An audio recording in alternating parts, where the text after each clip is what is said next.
Assalamualaikum warahmatullahi wabarakatuh. Anda rindu mendengarkan kajian-kajian dari ustadz-ustadz kita dari Aceh? Kunjungi channel YouTube Maulizul Akbar NAD. Subscribe, like, share, komen.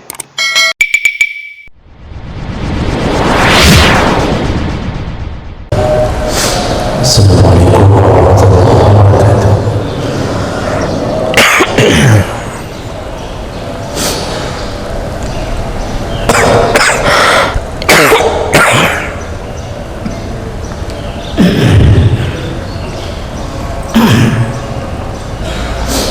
Alhamdulillahirabbil alamin. Wassalatu wassalamu ala nabiyyina Muhammadin wa ala alihi wa ashabihi ajma'in. Amma ba'd.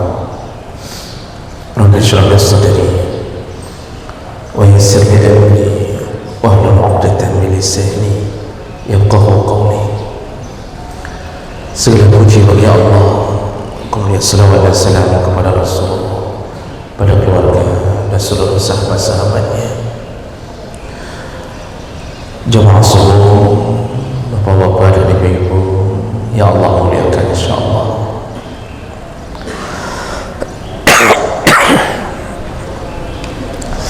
Di pertemuan kita yang lalu kita sudah membahas tentang anjuran untuk menunggu antara satu salat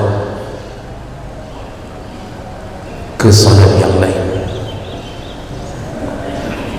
Maka barang siapa yang menunggu antara satu salat sampai datang waktu salat yang lain, dia akan didoakan oleh malaikat. Malaikat akan mengatakan, Allahumma ighfir lahu, ya Allah ampunilah dia, warhamhu, ya Allah sayangilah dia. Maka diampunkanlah dosanya, maka disayangilah dia oleh Allah Subhanahu wa taala. Itu kelebihan orang-orang yang menunggu waktu salat. Jadi sudah berada di masjid sambil menunggu waktu salat, atau setelah satu salat menunggu salat yang lain. Baik, kita sambung bab berikutnya, yaitu at-targhib fil muhafadhah ala subhi wal asr. Anjuran untuk menjaga salat subuh dan salat asar.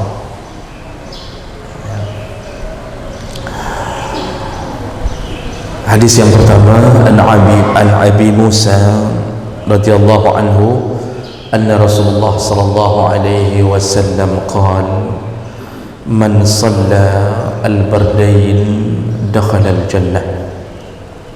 Hadis riwayat Bukhari Muslim.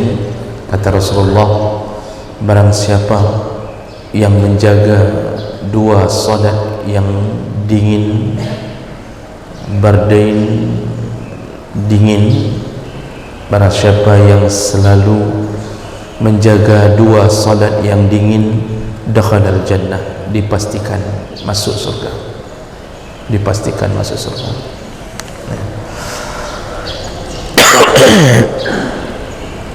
Apa dia salat yang dingin? Huma as-subuh wal asr, yaitu subuh dan asar. Subuh disebut salat yang dingin karena memang waktu yang sangat dingin, yaitu perpindahan dari pertengahan malam sebelum terbit matahari, orang dalam keadaan dingin. Sedangkan asar disebut salat dingin karena waktu itu matahari telah meredup, artinya dia tidak lagi bersinar sekencang waktu siang, dan itu hampir tenggelamnya matahari. Maka disebutlah salat ini dua salat yang dingin. Barang siapa yang senantiasa menjaga dua salat ini, maka dijamin masuk surga, dijamin masuk surga. Bagi kita yang laki-laki, suruhan ini tentu maksudnya adalah suruhan untuk berjamaah, kecuali ada uzur seperti yang pernah kita sebutkan, seperti sakit, hujan, atau safar dalam perjalanan, maka dimaklumi kalau tidak berjamaah. Tapi kalau dalam keadaan aman, sehat-sehat saja, maka untuk laki-laki tentu yang dimaksud adalah berjamaah. Maka mulialah orang-orang yang selalu salat subuh berjamaah,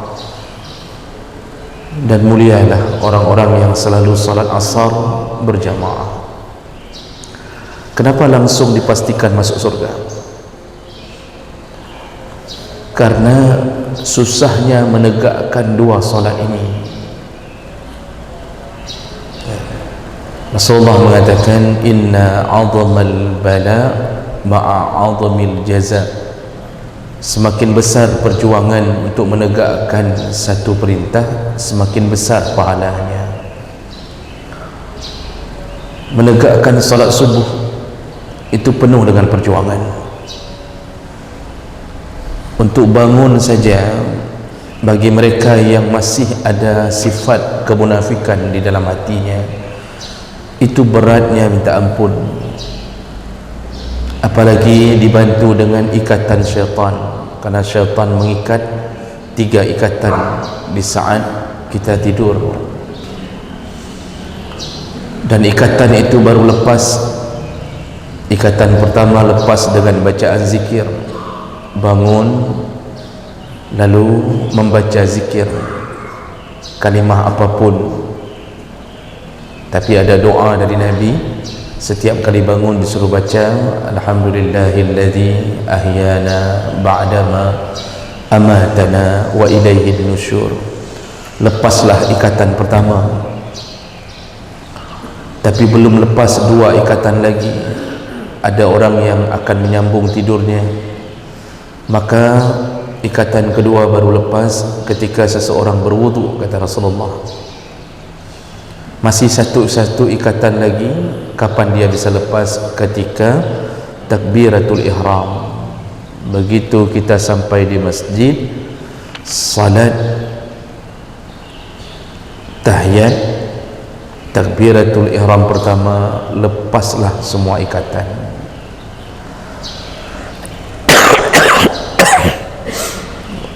Lalu Rasulullah mengatakan, engkau akan lihat orang-orang yang pulang dari salat subuh dalam keadaan bersemangat, dalam keadaan segar.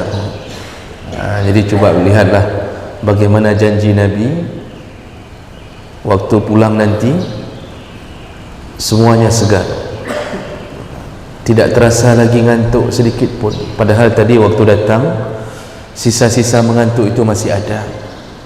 Kita berhasil melepaskan 3 ikatan.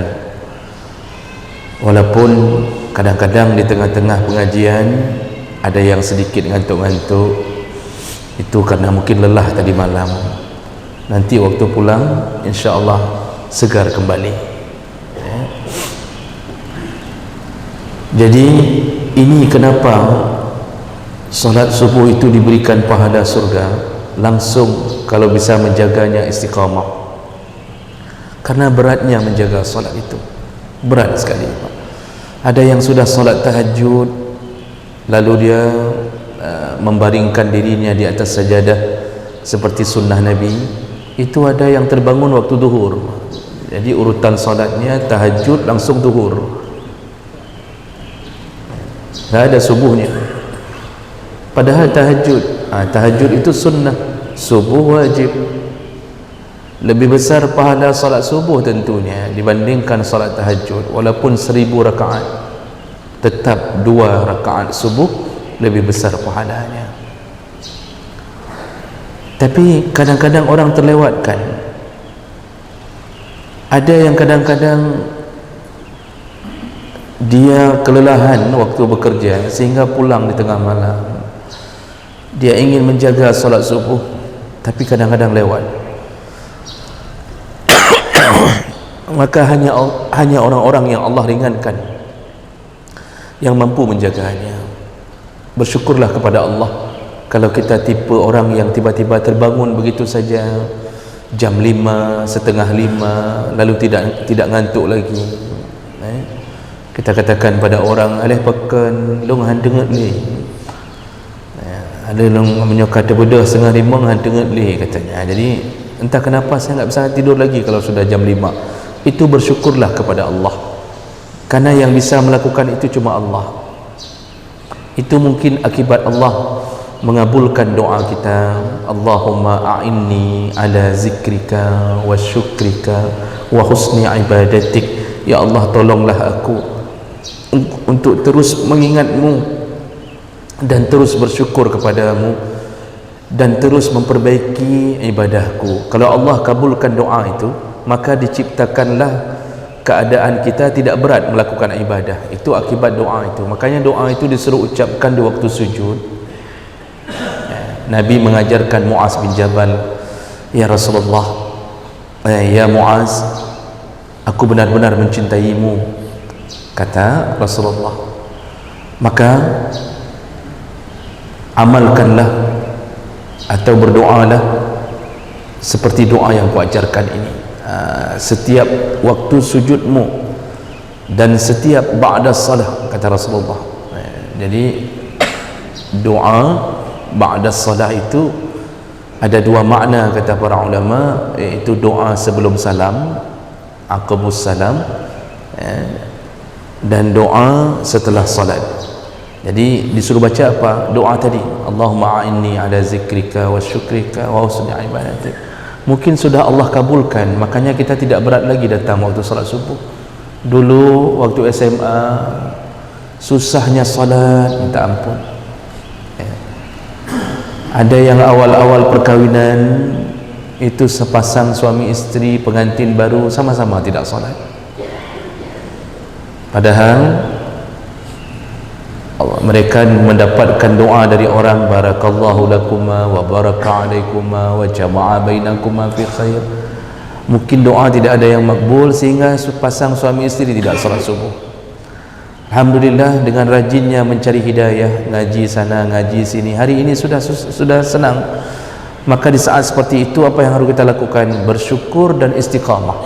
Bersyukurlah, balaslah kebaikan Allah itu dengan istiqamah.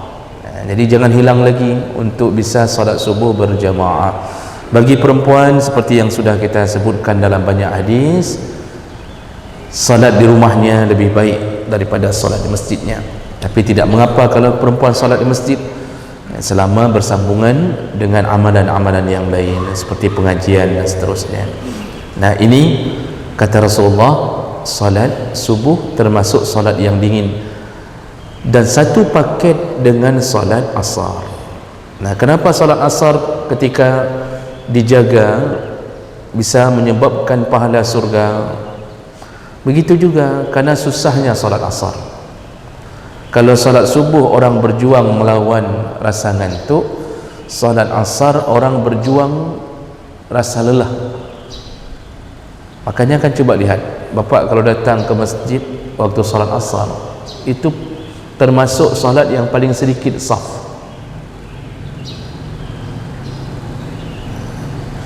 Biasanya setengah saf, enggak sampai pun satu saf. Kenapa orang susah sekali mendatangi masjid waktu salat asar? Pertama, kelelahan. Yang kedua, kalau bukan karena kelelahan, maka dia digoda oleh pekerjaannya.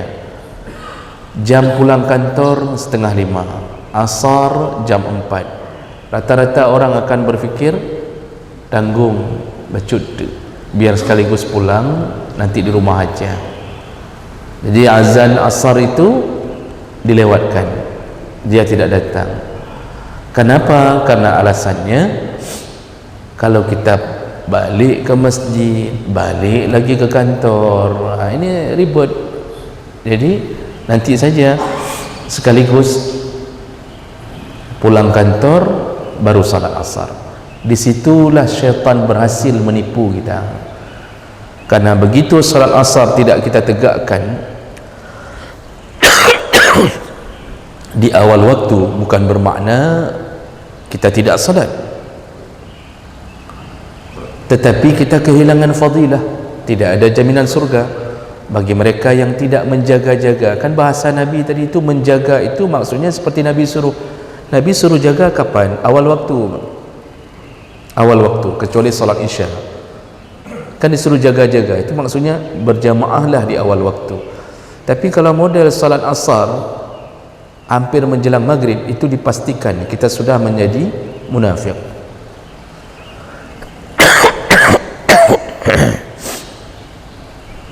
Orang yang menunda salat asar sampai matahari berada di antara dua tanduk syaitan, kata Rasulullah, maksudnya matahari mau tenggelam, itu berada di antara dua tanduk syaitan. Kenapa disebut di antara dua tanduk syaitan? Pertama, itu waktu yang syaitan bersiap-siap untuk bekerja. Syaitan itu kan bekerjanya begitu menjelang maghrib, mereka sudah siap untuk bekerja. Mereka fingerprintnya pas azan maghrib, itu fingerprintnya para syaitan. Makanya Rasulullah mengatakan dalam hadis, kalau maghrib jangan keluar rumah, jangan izinkan anak-anak keluar rumah. Nah, itu bisa diganggu syaitan, kecuali dia keluar karena ingin melakukan kebaikan. Nah, syaitan di situ yang berlawanan dengan keinginan dia. Tapi kalau keluar berdiri di luar rumah waktu maghrib, kemudian jalan-jalan, tidak ada rencana untuk pengajian, tidak ke TPA, tidak ke balai ngaji, itu pasti diganggu syaitan. Makanya syaitan itu awal waktu kerjanya ya di waktu maghrib itu, kata Rasulullah. Jadi disitulah orang-orang menjadi munafik. Salat jam 6, setengah 7 azan maghrib contohnya, ini para munafik mulai melakukan salat di situ. Maka hati-hati para pedagang yang disibukkan dengan dagangan sehingga melalaikan salat asar. Kata Rasulullah, nanti di hari kiamat termasuklah yang meninggalkannya sekaligus tidak salat asar sama sekali. Di hari kiamat dikumpulkan bersama Ubay bin Khalaf di dalam satu neraka. Kenapa dikumpulkan bersama Ubay bin Khalaf? Ubay bin Khalaf itu toke besar, pedagang besar di masa Nabi, dan dia sangat membenci Nabi, dan dia terbunuh, satu-satunya manusia yang terbunuh di tangan Nabi SAW dengan tombak yang dilemparkan oleh Nabi. Nabi ini tidak pernah membunuh orang kecuali Ubay bin Khalaf. Itu pun karena dia mengejar Nabi, ingin membunuh Nabi, dan Nabi bersiap-siap menghadapinya karena dia menargetkan Nabi. Lalu Nabi mengambil tombak dari salah satu tangan sahabat, langsung dilempar ke Ubay bin Khalaf, tepat menusuk ulu hatinya. Matilah dia. Satu-satunya orang yang mati di tangan Nabi adalah Ubay bin Khalaf. Tidak pernah Nabi membunuh orang. Jadi jemaah maka Allah, seluruh pedagang yang melalaikan waktu solat, bahkan tidak solat, banyak tidak solat kadang-kadang, dikumpulkan di satu neraka bersama Ubay bin Khalaf. Jadi tinggallah itu satu komplek dengan Ubay bin Khalaf. Nah, ini kelebihan pertama orang-orang yang salat subuh dan salat asar. Kemudian dalam hadis berikutnya, an Abi Zuhair Imarah bin Ru'aibah radhiyallahu anhu qala, sami'tu Rasulullah sallallahu alaihi wasallam yaqul, aku mendengarkan Rasulullah berkata, la yalijan nar ahadun shalla qabla tulu'i syamsi wa qabla ghurubiha, yakni al-fajr wal asr. Rasulullah berjanji kembali dalam hadis riwayat Muslim. Ini semua janji Nabi. Nabi kalau berjanji berarti janji Allah, karena Nabi adalah utusan Allah. Nabi kalau sudah berjanji berarti itu janji Allah dan tidak akan diingkari. Apa kata Rasulullah? tidak akan disentuh oleh api neraka. Siapa dia? Orang-orang yang salat sebelum terbit matahari dan sebelum terbenam matahari, yaitu salat fajar dan salat asar. Ini janji kedua, tidak akan masuk neraka orang-orang yang menjaga salat subuh dan menjaga salat asar. Tadi dijamin surga, sekarang dipastikan lagi tidak tersentuh api neraka. Apalagi yang lebih hebat daripada janji itu? Maka hidup kita ini sebenarnya sederhana. Begitu azan, solat. Setelah itu lanjutkan lagi, mau kerja apa saja, mau buat apa, terserah. Begitu azan subuh datang, azan asar datang. Ini karena sedang bicara dua solat ini. Sederhana sekali, Masya Allah. Selama ikhlas datang karena Allah, salat khusyuk, surga. Tapi jangan lupa salat duhur. Baik gara-gara nyohan temayang duhur. Oh, jaminan surga. Ini maksudnya, ini fadilah, kelebihan yang melakukan dua salat ini aja udah surga. Yang kewajiban lain tetap wajib. Seorang sahabat bertanya ke Rasulullah, ya Rasulullah, kalau aku law anni sallaitul khamsah, kalau aku hanya law anni sallaitul maktubat, kalau aku hanya salat 5 waktu saja, salat yang fardu saja, wa asumu Ramadan, dan aku hanya puasa Ramadan saja, dan aku hanya bayar zakat saja. Dia tidak sebutkan haji dalam hadis itu, karena haji tergantung kondisi ekonomi, dia kondisional. Lalu ditanya, jadi kalau aku salat wajib saja, enggak salat sunnah, enggak ada qabliyah, enggak ada ba'diyah, tidak ada salat-salat tahajud, enggak ada ya Rasulullah, aku hanya jaga salat 5 waktu, lalu aku hanya jaga puasa Ramadan, enggak ada Senin Khamis, enggak ada Sya'ban, enggak ada Rajab, tidak ada, dan aku hanya membayar zakat, tidak pun sedekah sana sedekah sini, aku hanya bayar zakat yang wajib saja.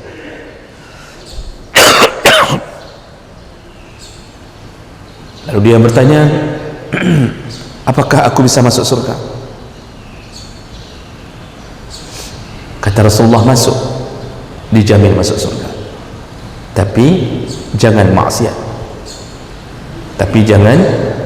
maksiat, karena hitungannya walaupun yang wajib-wajib tidak ada pembanding dosa. Jangan maksiat, kata Rasulullah, masuk. Maka kita melakukan salat yang wajib saja, asal jangan maksiat, yang wajib-wajib saja, ambil rukun Islam saja, tapi syaratnya jangan maksiat, surga.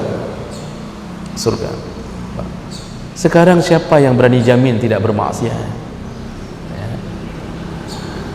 Mobil riba, rumah riba, isteri riba. Maksudnya beli jelama untuk isteri pun pinjam wang di bank. Kadang-kadang di lampu merah melirik yang lebih seksi.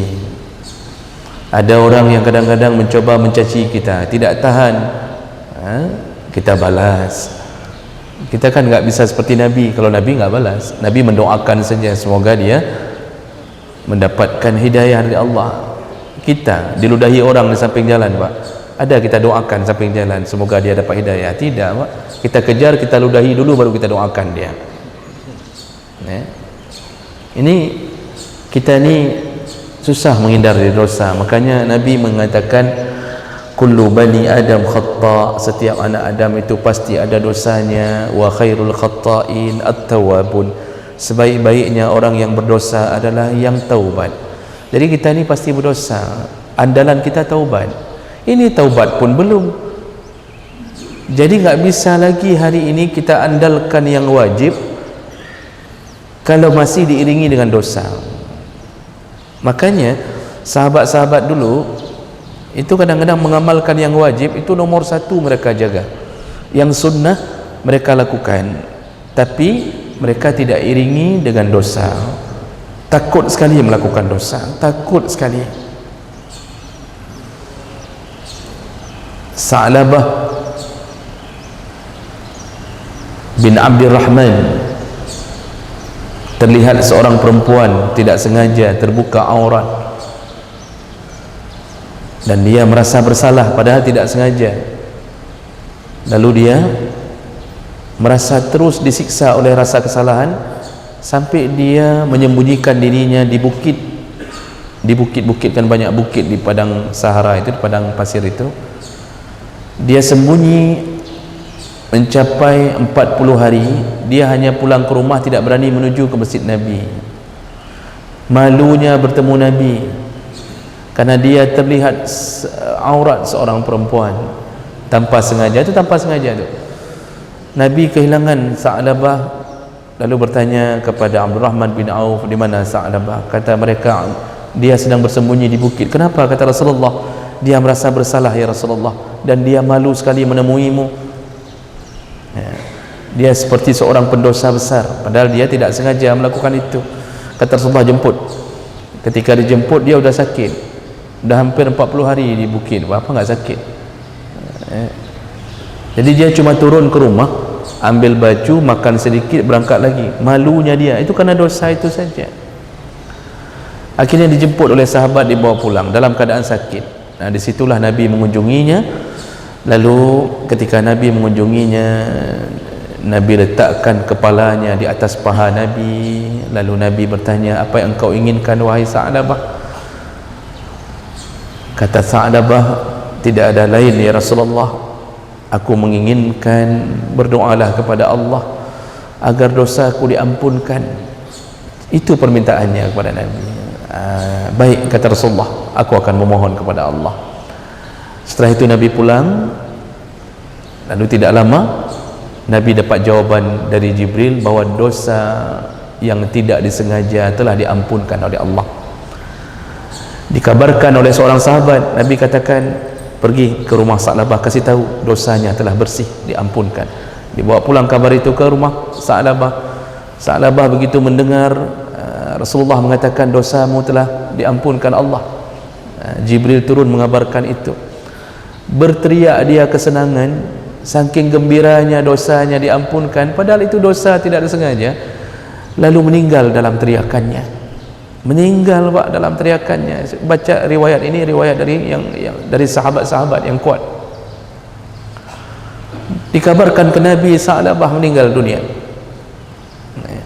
Nabi mengunjunginya setelah meninggal. Jadi meninggal karena saking gembiranya dosa diampunkan. Ketika Nabi menuju ke rumahnya, sahabat telah berkumpul di depan rumah dan Nabi masuk ke rumahnya dalam keadaan menginjit-nginjit. Jadi kaki Nabi menginjit-nginjit seperti tertahan, tidak bisa masuk, lempang begitu saja. Sahabat heran, padahal waktu itu sahabat memberi jalan ke Nabi, tapi Nabi injit sana, injit sini, seperti orang sedang ramai begitu, cari lowongan kaki untuk bisa ditaruh. Selesai urusan jenazah Sa'labah, sahabat bertanya, ya Rasulullah, bukankah tadi rumah Sa'labah kosong? Maksudnya ketika engkau datang kami mengizinkan engkau ke dalam lebih dahulu, tapi kulihat engkau menginjit-nginjit kakimu. Apa jawab Nabi? Aku menginjit-nginjit karena malaikat telah memenuhi rumahnya. Rupanya rumah Sa'labah dipenuhi malaikat, hanya gara-gara begitu takutnya dia terhadap dosa. Itu orang dulu Pak, selamatlah mereka dengan rasa takut itu. Hari ini orang meninggalkan solat subuh, aja Pak, nanti bangun tak ada rasa takut sedikit pun. Hari ini orang meninggalkan solat asar, begitu juga, tidak ada rasa takut. Hari ini orang menyiksa istrinya, tidak memberi nafkah, dicaci maki, tidak ada rasa takut. Masya Allah, jauh sekali hari ini. Seakan-akan surga itu begitu susahnya kita dapatkan karena kita terlalu banyak fasilitas yang membuat kita berdosa. HP kita, internet kita, televisi kita, lihat sinetron tapi isinya orang pakai celana, orang pakai celana ketat dan rok span. Alasannya nonton sinetron, alasannya nonton filem India, isinya perut semua. perut goyang-goyang, asal ketemu pohon perut tu dah goyang.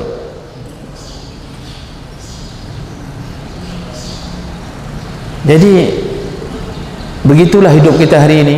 Maka yang paling hebat hidup di akhir zaman yang bisa menjaga dari dosa-dosanya.